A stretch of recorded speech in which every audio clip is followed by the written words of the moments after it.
Oke teman-teman, kembali lagi di channel YouTube saya Joni Windra Pasaribu.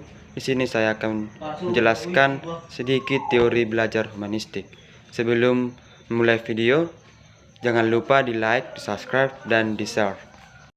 Baik, untuk pertemuan kali ini saya akan menjelaskan sedikit teori materi belajar humanistik yang dikemukakan oleh Krathwohl, yaitu pendidikan itu adalah suatu kebutuhan yang akan menjamin kelangsungan hidup bagi setiap manusia. Hal ini telah terbukti dengan adanya proses dari pendidikan itu, di mana pada masa sekarang seseorang yang berpendidikan akan memegang peranan penting dalam setiap aspek kehidupan dalam masyarakat. Untuk mendukung hal tersebut, tentunya diperlukan metode-metode ataupun cara-cara yang akan membuat peserta didik mampu menerapkan dan memahami materi apa yang akan kita sampaikan, yang nantinya kapasitas kita tentu saja akan menjadi seorang pendidik.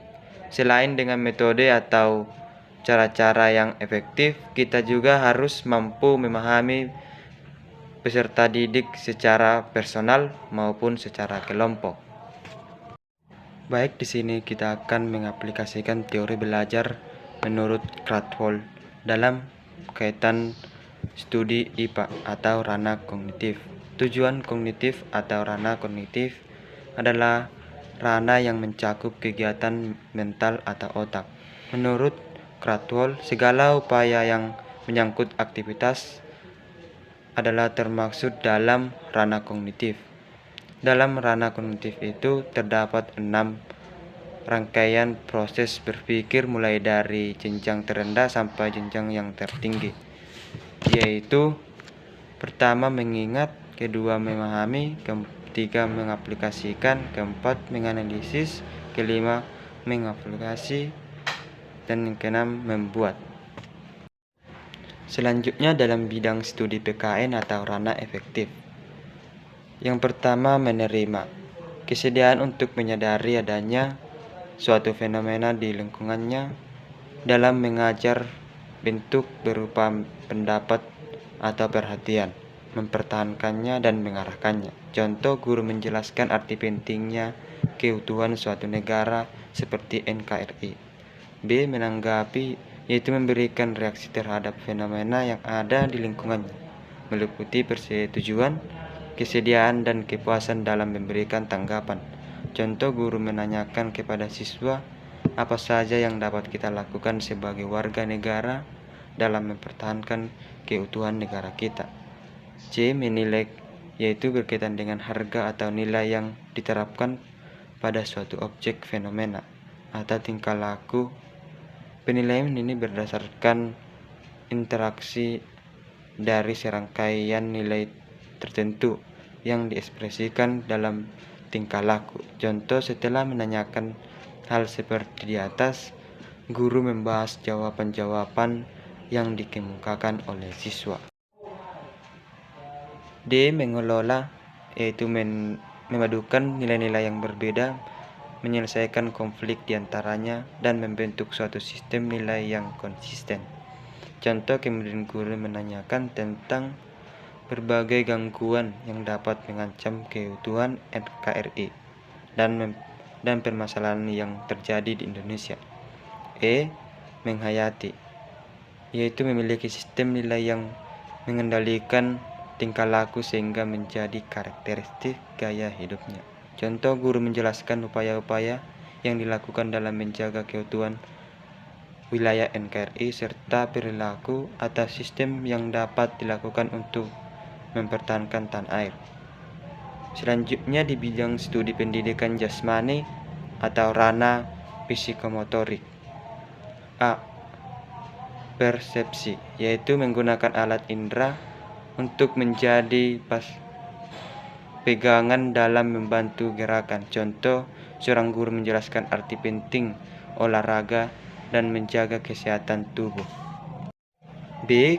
Kesiapan, yaitu kesiapan fisik, mental, dan emosional untuk melakukan gerakan. Contoh, guru olahraga memulai berolahraga atau senam diikuti oleh siswanya.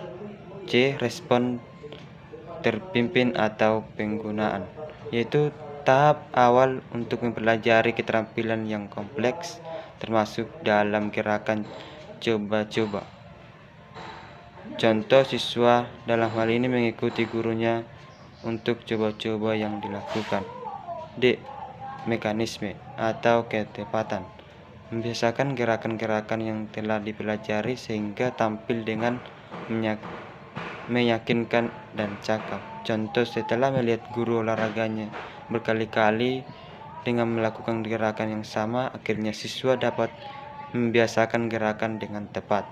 E. Respon tampak yang kompleks, gerakan motorik yang terampil yang dalam terdiri dari pola-pola gerakannya dan kompleks. Contoh, setelah itu siswa juga menggerakkan tubuhnya dengan tepat waktu dengan gerakan yang sukar. F. Penyesuaian, yaitu keterampilan yang sudah berkembang sehingga dapat disesuaikan dalam berbagai situasi. Contoh, siswa terampil dengan gerakan yang dapat menyesuaikan pola gerak. G. Penciptaan, yaitu membuat pola gerakan baru yang disesuaikan dengan situasi atau kondisi atau permasalahan tertentu. Contoh, siswa dapat berkreativitas untuk melahirkan pola gerak-gerak yang baru atau dasar inisiatif dirinya. Kesimpulan, menurut Krathwohl, apa yang pasti dicapai peserta didik setelah melalui proses belajar yang ditekankan akan dikenal dengan 3 arah, yaitu kognitif, efektif, dan psikomotorik. Setelah proses belajar berlangsung, setiap siswa mengalami perubahan dalam dirinya.